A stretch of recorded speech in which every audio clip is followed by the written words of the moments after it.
Dudes and girls, what is up, Chosen fam? I just got out of work on a Saturday. That's what I mean. I'm very blessed. I got a very good job, especially for having no college degree. So that's by the grace of God up there. So before we get into the video, just make sure you go and like and subscribe to my page, especially if you want some more awesome Christian content from the likes of myself. Yeah, so they are jealous. Like, it's unbelievable how many jealous people that I'm coming across now, ever since I found out I was chosen. Actually, it was even before I knew I was chosen. Before I was even called, I kind of started noticing little hints of this bit by bit. But this morning, I got to work, and, a guy that you could tell, he was rude to me a few times before in the locker room was talking about that. He said something about, like, yay, FMLA that, and tapped me because he recently had a kid, so he was able to get some time off of work, which is good for him. But, for example, like, there's a thing called the Family Medical Leave Act, right? And I'm able to basically call off of work if I need the time off because, I have family with medical concerns. I have type 1 diabetes. My wife has rheumatoid arthritis. My son is special needs. My stepdaughter has some, emotional needs as well. I also had twins recently, so I took some time out because I had to be with my wife while she was in the hospital. She was in the hospital before she delivered for quite some time, and then she had to do some extra time after delivery. So anyway, apparently that created a lot of jealousy in my work environment. Blah blah blah. Why can Jonathan call off whenever he wants, and but I can't take time off and this and that. So, well, first of all, you got to do the paperwork. It's like these people, they don't want to take the steps they need to get what it is that they're complaining that they don't have. Blows my mind. But it's just funny how this guy played this role like he was so jealous because he had to work all this overtime and work these hours and those hours, and I had, the ability to take time off, and he wanted to talk all this crap.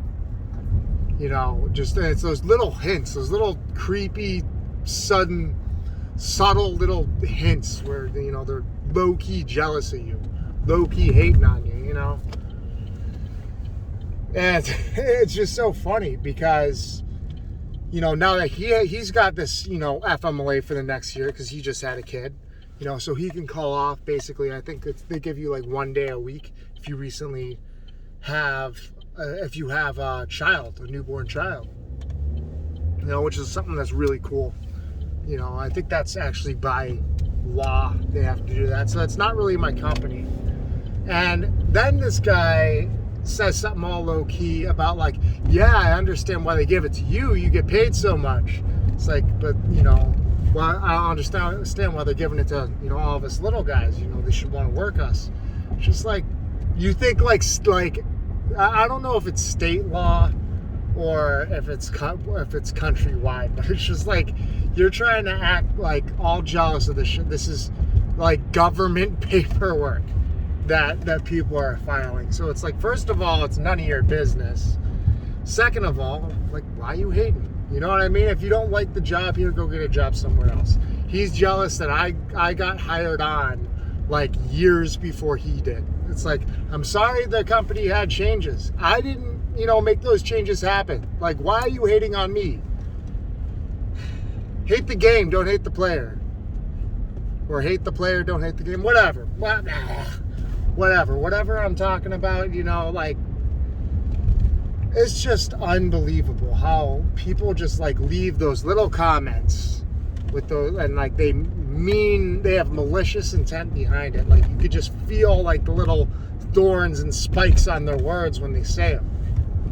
And I know if you're a chosen one, you know exactly what I'm talking about. Some of you might just be like starting to wake up, so you can't really see those little thorns on people's, little sneaky little comments yet. You're not quite fully awake. You're not really seeing the spiritual dimension yet. Some might just be regular Christians. They're just throwing all their money on Jesus, and they haven't really woken up to all the scriptures that are really out there in the book that, basically tell you how much power we really do have as Christians.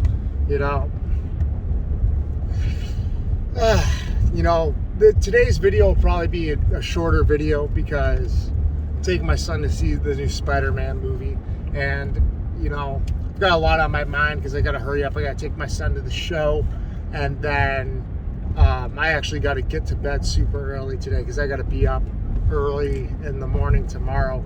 I will try to go ahead and make a video tomorrow morning on my way to work, just because I want to show how much of a badass I am by the grace of God, because of, I'll get up at freaking, something like, got to be at work at 3 a.m. So that means I got to get up at like 1:30 in the freaking morning, be filming my video like around 2:30 in the morning on my way to work, and I think that just shows a message. Like, if you want it, it's out there, but you got to go get it.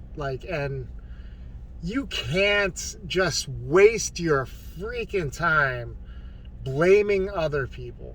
It's like you're blaming your coworker, somebody that gets paid like $5 more than you an hour. It's like you want to hate on that guy. Look at all these freaking billionaires on Wall Street that are just literally sucking every penny out of your 401k that they can, and then you want to blame little old Jonathan for all your freaking problems because Jonathan had to be with his wife in the delivery room to help support her. Like, get the fuck out of here, bro.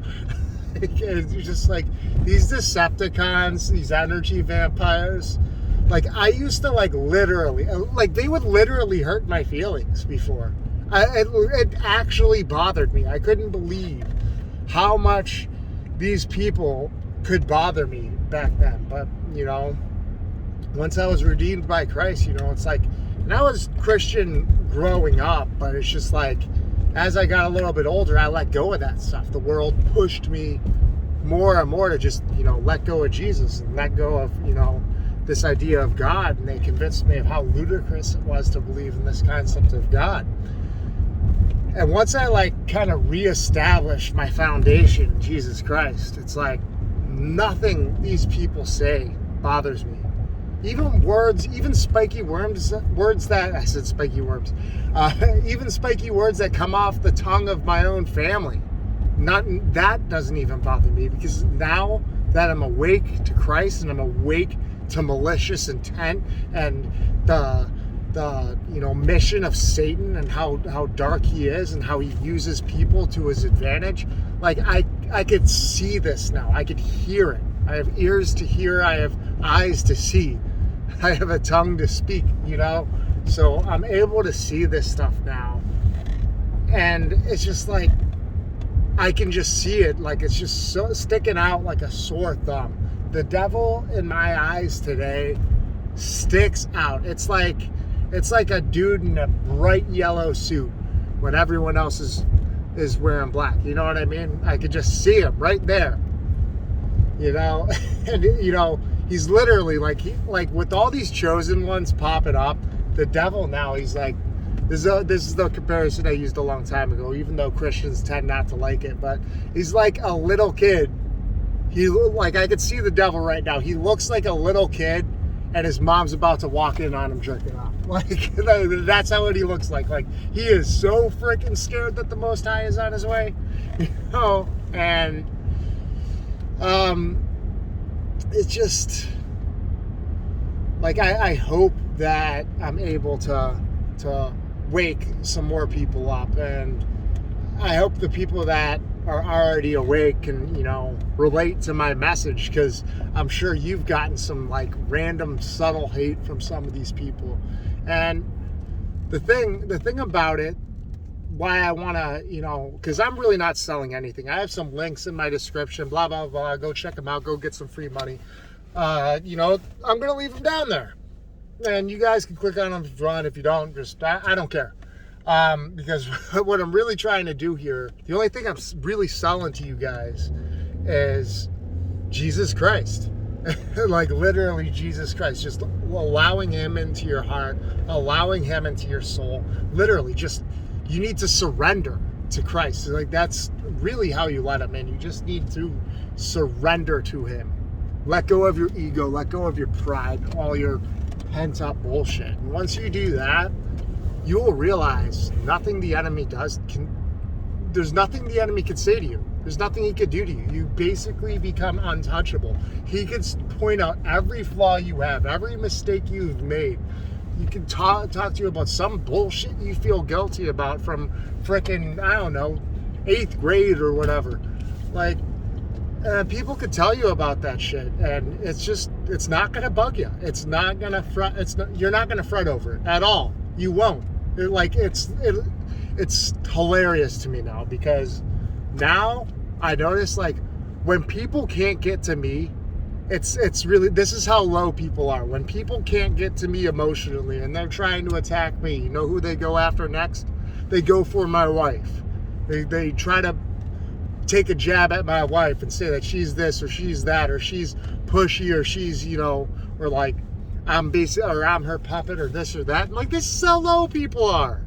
This is how low people really are. That if they can't get to you emotionally from their ad hominem attacks, from their like little bullshit from under the rug, whatever dirt they can get on you, like if they can't get to you, if they can't get a reaction from you, they're gonna go after your loved ones next. And like, this is what I mean. This is why, like when we get to heaven, we're gonna look back at this and we are literally gonna laugh at these people here on earth, because they're just sucked up in their own misery, and they're so miserable that they want to bring other people down spiritually too. And it's just like, it's on a subconscious level. So it's like these people, they don't even realize they're doing it. Like, a lot of times they just have no clue that they're even doing it. But if you tried to like explain to the way I'm explaining to all of you right now, you'd be like these people would be like, this guy's batshit bananas, man. They'd probably be like, you know what, we gotta have some paramedics come. Jonathan, he's lost his motherfucking marbles, and he's over at Cartner 9. You know, you need to go take care of this guy. This guy needs some booty juice. He needs to be taken to the hospital. Like, seriously, if I was talking about energy vampires and frickin', you know, Lucifer demons running around up in this place, yeah, they'd probably think I lost it. But anyway, I'm almost home now. So, God bless. You know, I hope you have a great day. Have a great last year of life. Please accept Jesus into your heart, because you're not going to regret doing it. I just promise you. I don't care if you go to church on Sundays or this or that. I'm not even trying to get you there. If you want to go to church, that's great. I hope you do. But, you know, literally, just surrender to the guy. Or if you're not even willing to do that, crack open the Bible. Crack open the New Testament, preferably. But even if it's the Old Testament, you need some fire and brimstone. If you like that kind of shit, heads getting chopped off, dudes fighting monsters and dragons and shit, go ahead, crack open that Old Testament. But for real, man, saved by the blood of the Lamb. It's like, life is just an easy cruise after it. God bless again. Like and subscribe. Don't forget, guys. Please, come on, help me get my message out there. Love ya.